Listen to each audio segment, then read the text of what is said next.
जो वंचित शोषित लोग हैं उनको हम जो गुलामों को गुलामी का एहसास करा रहे हैं कि आप रोटी, कपड़ा, मकान, शिक्षा, दवाई के लिए लड़ो, आप अपने बच्चे के बेहतरी के लिए लड़ो। आपने इसी धरती पर आप लोगों ने देखा, माननीय मुलायम सिंह जी थे, उन्होंने अपने बेटे को सीएम बनाने की लड़ाई लड़ रहे थे। आप बिहार में देखे, लालू जी अपने बेटे को सीएम बनाने की लड़ाई लड़ रहे हैं।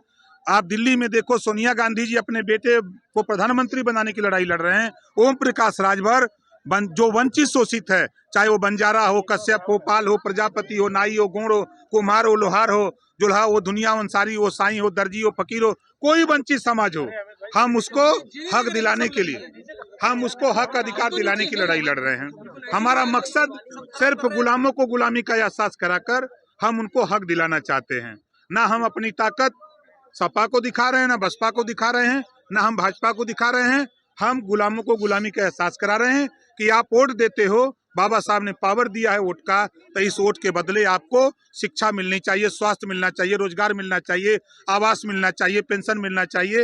ये जो सुविधा सरकार की है वो आपको मिलना चाहिए। इस बात के लिए आपको लगता होगा कि हम खाली इटावा में हैं। अभी मैं मैनपुरी में था, अभी मैं संभल में था, अभी मैं था हापुड़ में था, अभी मैं गाजियाबाद में था, अभी मधेपुरा था, कटिहार था, औरैया था, औरंगाबाद था। मैं पूरे प्रदेश में घूम करके गुलामों को गुलामी का एहसास करा रहा हूँ कि जिस दिन ये गुलाम अपनी बेड़ी की जंजीर तोड़ने के लिए छटपटा उठेगा, उस दिन ये अपने हक के लिए लड़ाई के लिए तैयार हो जाएगा। आप 2024 के चुनाव में कितनी सीटों पर चुनाव लड़वाएंगे अपने? सीट बटेगा तो बता देंगे कैसी सीट पर लड़ेंगे। गठबंधन किसके साथ रखेंगे? हम तो एनडीए के साथ हैं। तो उसी में ही आप अपने कैंडिडेट? बिल्कुल 100%। कितनी की डिमांड है आपकी? हम देखिए मांग तो करेंगे कि 3% सीट हम अपनी पार्टी को मान्यता प्राप्त दल कराने के लिए हम सीट मांगेंगे। अब कितनी सीटें मिल जाती हैं अब उस पर निर्भर है। बहुत दल है, हम लोग 38 दल के लोग हैं, तो सबको मिलना चाहिए ना, मारी मारा नहीं है। लड़ाई सिर्फ इस बात की है कि माननीय नरेंद्र मोदी जी के नेतृत्व में जो किसान सम्मान निधि सीधे किसान के खाते में, गरीबों के आयुष्मान कार्ड सीधे उनके पास, चाहे वो राशन का मामला हो, चाहे किरासन का कोई मामला हो, जो लाभ योजनाओं का है, गरीबों की योजनाएं जो बन रही हैं वो सीधे उनके लाभार्थी के यहाँ तक पहुँच रही है। ये सबसे बड़ी बात है। लेकिन जिस तरह से उसको कितनी सीटें मिलेंगी 24 में? पहले तो एक साथ रहें तब न मालूम हो के।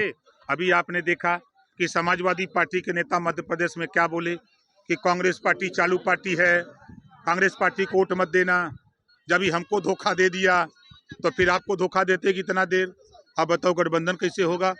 अभी नीतीश जी उधर नाराज, ममता जी उधर नाराज, उधर अखिलेश जी उधर नाराज, सब नाराज है, तो कैसे कैसे सीट मिली। ओम प्रकाश राजभर लड़ करके 111 पहुंचा दिए। अम्बेडकर नगर, आजमगढ़, गाजीपुर, बलिया, मऊ, बस्ती खाता तक नहीं खुलने दिया था। किसके दम पर लड़ेंगे। अयोध्या में राम मंदिर शुरू हो रहा है, उद्घाटन हो रहा है उसका, लेकिन वहां पर समाजवादी पार्टियों को न बुलाने की कवायद चल रही है उन लोगों को। अच्छा ये बताइए, किसी मंदिर में किसी को न्योता मिलता है कि आप जाओ दर्शन करने? न्योता किसी को मिलता है? चाहे मंदिर हो, मस्जिद हो, गुरुद्वारा हो, कहीं भी आप स्वतंत्र हैं। आप नहीं 22 को जाइए, आपको कहना चाहिए आप लोगों के सामने कि भाई हम 22 के बजाय हम 24 को जाएंगे, 26 को जाएंगे, लेकिन जाएंगे। लेकिन उन्हीं की पार्टी के एक नेता हैं पूरा धुआं निकाल रहे हैं। तो वो तो कह रहे हैं कि हिंदू धोखा है, मंदिर के लिए भी सवाल खड़े कर रहे हैं स्वामी प्रसाद मौर्य। देखिए समाजवादी पार्टी वो जाको प्रभु दारुण दुख दीना, ताकि मती पहले हर लीना, है ना चौपाई। अब बताइए तरुका पत्ता एक नहीं हिलता बगैर अखिलेश जी की मर्जी के। वो बोल रहे हैं, अखिलेश जी बोलवा रहे हैं कि आप बोलो समाजवादी पार्टी को खत्म करो, तो खत्म करने में लगे। डिम्पल यादव तो कह रही हैं कि उनका अपना निजी मामला है। अच्छा ये बताइए, आपके घर में हम रहें, आपने हमको रहने के लिए दिया, हम वही में बकरी बांधने लगी, तो रहने देंगे?